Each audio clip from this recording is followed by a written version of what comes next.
Welcome to the Socialize strategy. Happy Friday. I am back. And I will have to say that I feel very basic because my background, I have this crazy plant that I've had forever, and it's just, I need a change. I don't have my background set yet, which is so frustrating when I look in my videos and I just see a blank wall. And I was literally just in a plain black shirt. So if you're watching this, I added this sweater because I felt that the visual was so basic, I couldn't even handle it. I'm such a visual person. I have to get it right.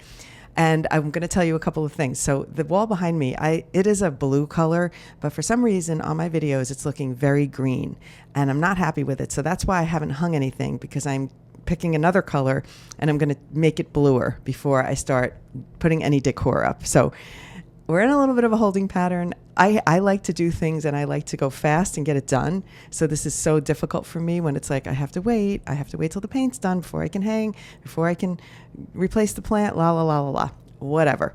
This is information you didn't need, but if you're watching, I just feel that I need to say it. Okay, let's get on with, before I dive into the topic for today, I do want to talk about a funny trend that, since it was really not hitting that hard on Tuesday when the trends went out, and also I think it's now picking up traction. So I'm guessing we'll probably put it in next Tuesday's newsletter. By then it's really going to be going. And I want to explain it a little bit because it's so funny and it's can be done in lots of different ways. So right now it's called the Women in Male Dominated Fields, or the Women in Male Fields. And I think at first a lot of guys didn't get it, because women are putting a text on the screen of something men typically say to them and how absurd it reads when you read it. And then it says hashtag women in male fields. So that's the thing. So the tongue-in-cheek thing is that the woman isn't saying it. She's putting up on screen what men have said to her. Okay. So now take it to another level. I'm seeing other ones come up, and that's when I know the trend is going to really light up, because I'm seeing people use it in different ways. So for example, children in parent fields. So now you might be in a kind of an odd mother-daughter or parent-child relationship. And so you're putting up on the screen something that your mom typically says to you that you think is absurd and just wrong. And so you put that absurd thing on the screen, and then you'd have hashtag child in parent fields. All right. So I'm explaining the trend because I think a lot of people don't understand it. And once you click in on what it is, you have to realize that the text on the screen is not you saying it. It's what has been said to you by another person in your life that's in another role in your life. So that's the trend. If you haven't seen it, type it in. You'll be on a journey that I cannot explain. And some of them are so good, and some of them are a little, they hit a nerve a lot of times. So beware and be ready if you're going to go down that rabbit hole. And there's a lot of other things that happened this week on social media that's like, I'm trying to think of, we got the pajama thing, we got the pink tote, there was like a whole bunch of things about this pink tote thing. We got this Kraft mac and cheese thing where this girl wrote to Kraft mac and cheese because she kept buying the gluten-free mac and cheese, and it wasn't coming with the cheese packet inside. So she kept contacting the company, and they were sending her coupons, and she's like, no, I'm trying to let you know that you have a problem in your production line. And when she finally made a video about it, saying what happened, like she had 4 boxes from different stores and they all were missing this packet of cheese. And Kraft was not smart in their response. And they said, we're sorry you're experiencing difficulty. We don't have any problem with our production line. Like basically a little bit gaslit her, like apologizing, but basically saying it's you, it's not us, which is a really weird thing for a company to do. It was handled very wrongly. I'm just saying. And so that has been all over my For You page. So a lot of different kind of, I'm not going to say dramas, but a lot of different viral things that have happened that are controversial, but in an interesting way, in a small way that actually makes a big impact. So I'll just leave you with that. And if you can easily find those things by hitting search and going like Pajama Gate or whatever, you'll find that one, whatever. But I will say, don't spend a whole lot of time on it, because it gets into a negative spiral in my opinion. And that's when I was like, wait, now am I getting more of these things because I watched one of them, and am I going to wreck my For You page? And that's all I'm going to get now. So I quickly try to find other things that I enjoy more, like watching outfit transitions and, fun fashion videos and funny things, and I try and get out of it. That's just how I roll. Okay, let's go on to the topic for today. And I have a lot to say about it beyond the newsletter. So unfortunately, we can't fit everything that I want to spew out here. I cannot fit in a newsletter. It would end up being a novel every week. So thank you for listening here for my bonus tips, because I just have to be organized. It has to be bullet points in the newsletter, and then I can wax poetic if you feel like listening. So I want to talk about social media burnout from my perspective, because I also feel it sometimes. And I'm trying to say that I'm someone that loves making content. Like every day, when I have a day that I haven't filmed something, it's almost like I get annoyed at myself that I didn't give myself time for my joy.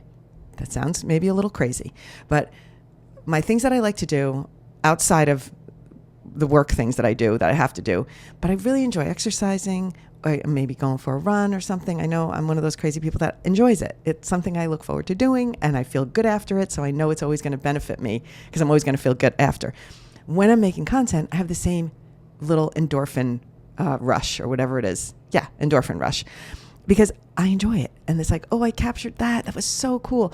Me capturing content is how I live my moments. Crazy as that may sound. And I'll go back to when my son got married. One of his friends said, well, I hope you're going to be in the moment and not worry about videoing it. And he didn't mean it in a bad way, but I was a little offended, because I said, actually, how I enjoy myself is by making content about the thing that I'm enjoying. And that's maybe not for everyone. And maybe you might argue with that point, but I see things. I have always seen things like through a camera lens. I used to ride the subway in my 20s to go to NYU, and I used to think the whole thing was a music video. So when I was with headphones on, watching people on the subway, I was seeing it through a camera lens. I didn't even realize that at the time. I realize that now as a content creator, because that comes back to me often.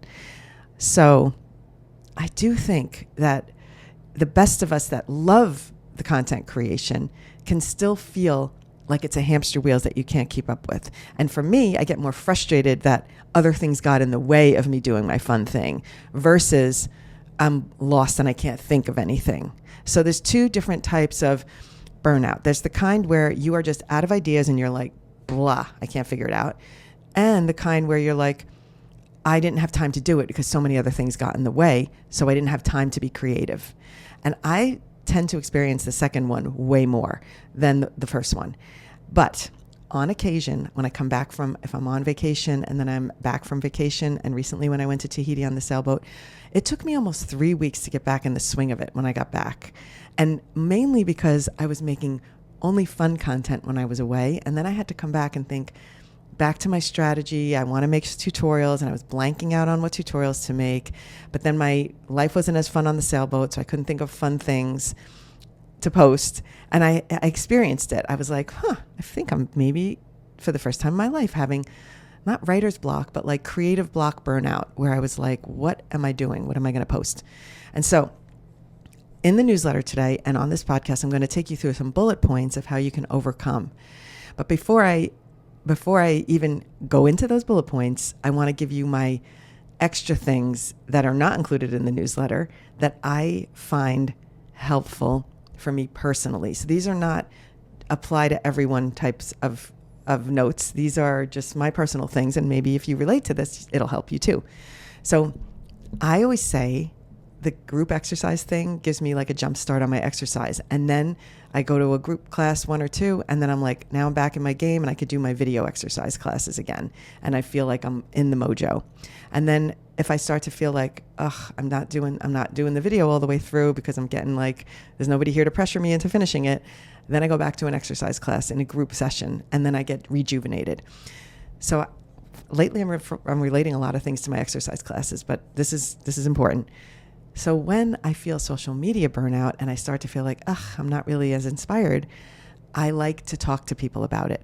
I like to meet with a friend, and then a friend that gets social media, by the way, not some of my friends who don't, but I like to get together with people who are in that social media space, and then we inspire each other.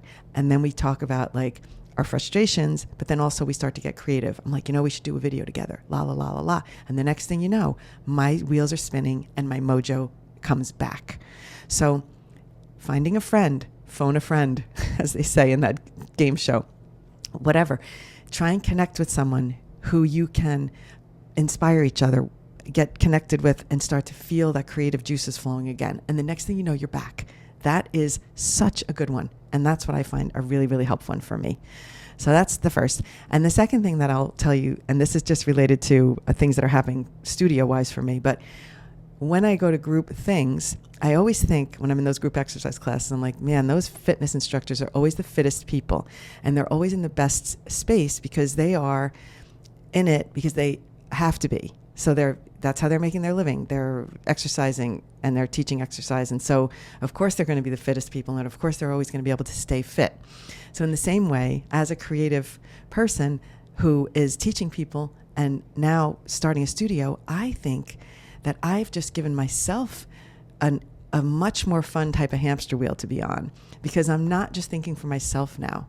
I am thinking for a group. I'm thinking for a community of people. I'm thinking for the studio, like how are we all going to stay creative? How are we all going to inspire each other? And then I'm looking at the people that are in my studio's content and I'm like, oh my God, she did that in such a great way.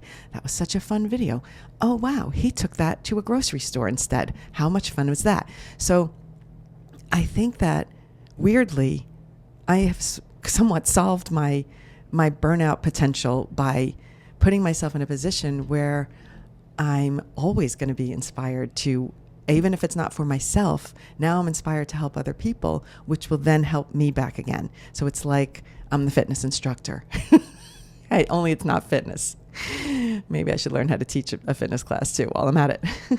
Just kidding. All right, so those are my little 2 tips on how I overcome my roadblocks. And a couple of times it's been, I haven't had the chance. Let's say I can't get together with someone, or let's say, and this was before the studio where I was doing it for, because now with the studio, if you don't know, where it's really, I'm helping people that are paying to be helped. They have a membership and they want my guidance daily. And that's what I'm providing in the studio.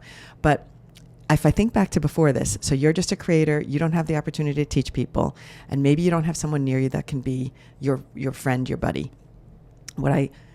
What some of the suggestions in the newsletter are going to be really helpful.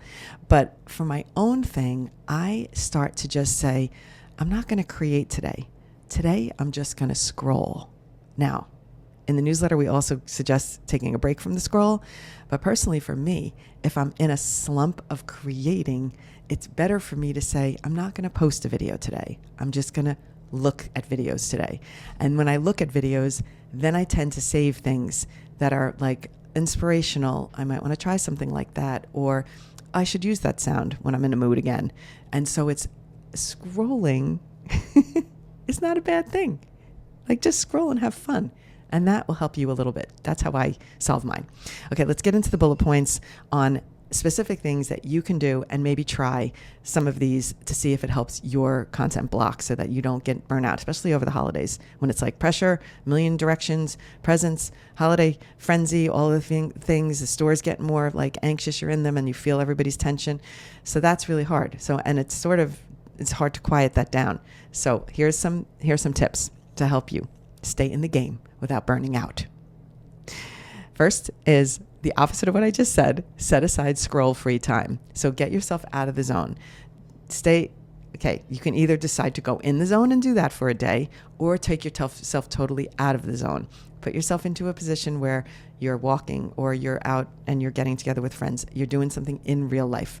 Go IRL for a day or two and take yourself out of the scroll. Take yourself out of it completely. And Julie does this often. She's been doing puzzles now. Like, I don't get it because I could never focus on a puzzle. That's just me. I probably could because I do Legos with Jonathan. But I do that with him because he wants to do that, not because I have any interest in doing that. Once I start doing it, I'm in the zone. And then we have to finish it. So that's another reason I can't do a puzzle. I wouldn't be able to sit down and do part of it. I'd have to finish the whole damn thing in one sitting. Like when I read a book, I have to finish the whole book. So I can't read. Woo! That was just a squirrel moment. Thank you if you know what I'm talking about. Thanks for staying. All right, so you got your scroll-free time. You got your break. You take yourself away from it, and then when you come back, you're refreshed. The second is to create more and scroll less. So that's another strategy where instead of like looking and looking and looking and seeing what other people are doing, put it aside, go to the newsletter and get some of the original content ideas and say, I'm just going to make some content today. I'm not going to look at what other people are doing. So these are all different ways, and no one way is the right way for everyone. So what I'm hoping to provide is options, like see what works for you, because what's good for the goose ain't always good for the gander, as my mom would say. It's one of the expressions that she says. It doesn't necessarily annoy me. It annoys me a little, but not a lot. All right. So what's good for you is not good for someone else, etc. So think about if this helps you to create more and not watch more. The other thing is maybe changing up your content and really being so much less perfect. So if you do videos that you always script, and I'm thinking of one of my studio people who is like scripts her content, thinks about it. She uses a teleprompter. She gets the content out there, boom, boom, boom. And now that she's in the studio, every week we're providing ideas. And so she's trying things that aren't necessarily that type of vibe where she has to script it. And so she's powering out some different content, and it's good. It's really good because it's just like a change from the norm. All right. So switch it up. Switch up how basically keeping it yourself, be yourself, but maybe add a little fun and add a little something different. That's going to help you a lot. I love the whole switch it up thing because as soon as somebody steps outside their normal comfort zone, it's like exercising a new muscle. And it's like, I can lift that weight. I can do that. And then maybe you want to do it a little more. And then maybe one of them gets traction and can feed you some followers. Okay, so that's it. And the next one is to not post just for the algorithm. So if you think, oh my gosh, I know this video is not going to do well because it's not this type of content and the algorithm's not going to like it, get over it. For real.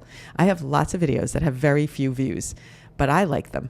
And so they stay on my feed. And I notice a lot of big creators, I scroll their feed and all the videos have a significant amount of views. And I'm like, they're privating videos when they don't do well. Because there's nobody's feed is that consistently good video after good video with thousands of views. It's not. Even on the biggest creators, if you scroll, you see there's some with 1,000 views or 2,000 views. And normally they maybe get 20, 30, 40, 50,000 views. But I think people are deleting them. And so you're having your idea of like, it's a little FOMO. You think, oh, that person's never having a bad video. Why am I having a bad video? And the reality is they're doing it for the gram, as we like to say, right? They're just possibly deleting things so that their feed looks good. And that's the reality. I know it for a fact, and I will just leave you with that. Don't worry about the algorithm. If it didn't like a video, the non-liked video tends to push out your better performing videos. When I post a video and it gets some traction, if I post the next day, the previous day, video gets more traction again. If I post again and the following two videos don't do well, the one that was doing well keeps doing well. So it's like it keeps your hamster wheel moving in the algorithm, and it keeps you getting traction on other videos. Ooh. And then the last tip of the week is you come first. Okay? Social media is supposed to be fun and inspiring. It's not supposed to exhaust you. It's not supposed to drain you. It's supposed to add to your life, not take away from it. So if it's doing that, reassess and say, hold up. How can I change this? Make a conscious decision on how you're going to change one thing this week to see if that makes it better. You can go through the bullet points and say, okay, this week I'm going to try no scrolling for 2 days. This week I'm going to try scrolling for one whole day and not worrying about creating. This week I'm going to try not posting my usual content, doing something a little different. And you can do that. And if you need help doing that, and now comes like a minor little sales pitch, but that's not really a sales pitch because you don't have to be in the studio, because you're getting lots of ideas here in the newsletter and here on the podcast. But every week in the studio, I'm providing a challenge and everybody's hopping on it and we're having fun critiquing each other. It's so great to see the different ways people are doing the one challenge that I put out. I'm giving a tip of the week. So here's a way to improve your speaking videos this week. Think about doing this, this, and this. So each week, and then another day I'm giving out extra trends. So if you don't like what's in the newsletter, here's a couple of extra trends. And then the next day, if you don't know how to use this trend for your niche, drop a comment and we will give you some ideas. So that's what's happening in the studio along with the weekly lives. We did one last night. It was so much fun. And I can't explain it. I am inspired by the people who are in there. I feel like it is a good group of supportive, wonderful people, and we're really connecting because the camera's on. So I'm getting to meet the people that a lot of them I have seen in my feed, and now I'm getting to meet them in person and have back and forth. So it's not a one-way street. It's a two-way street. And I'm finding that I am learning from some of the creators have more expertise. I'm going to shout out one who is Lily Beth, and I like to call her Lily. Her name is Lee. She is a CapCut creator. She creates templates and she makes money creating CapCut templates. Like what? First, I didn't even know this was a thing. So now I'm learning from her. She needs to figure out how to promote. So now I'm helping her with her content that's going to be more soft promotional so that she can get more views on her CapCut templates.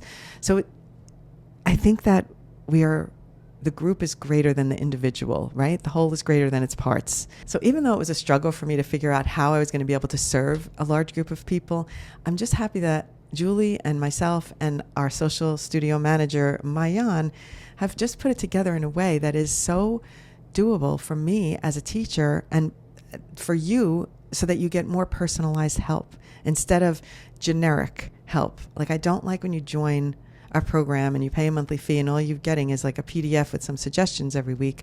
I don't know. That doesn't feel productive. And I wanted, if I'm a producer by trade, director, and I'm creating a studio, I want it to be productive for the members and the crew in the studio.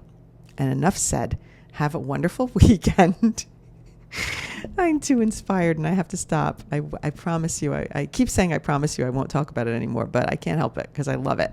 And this is what I'm talking about. So if you get to this point and you don't want to listen, just turn me off. I will not be insulted at all. Love you. See you next week. Have a great weekend.